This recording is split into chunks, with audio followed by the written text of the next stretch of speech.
तर मंडळी, भरपूर भावांचं म्हणणं होतं की तुम्ही यंदा गांजाच पेरून पहा, कारण कापसाला भाव नाही, तुरीला भाव नाही, मक्काला भाव नाही, सोयाबीनला भाव नाही. तर म्हणलं आता मंडळीचं ऐकू आणि काहीतरी नवीन पीक पेरून पाहू.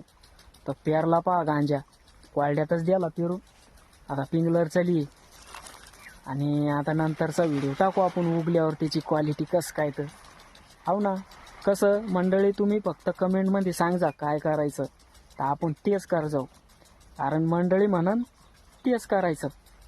आणि पाहू यंदा आपण गांजाची क्वालिटी कसं काय आणि त्याला भाव कसा जातो. जमलं तर ठीक, आर नाही तर पार.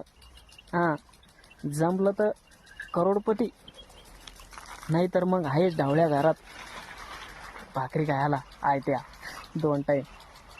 हो ना, मग काय करता, काहीतरी करून पाहायचं नवीन. बरोबर आहे का? फॉलो नक्की करा मग.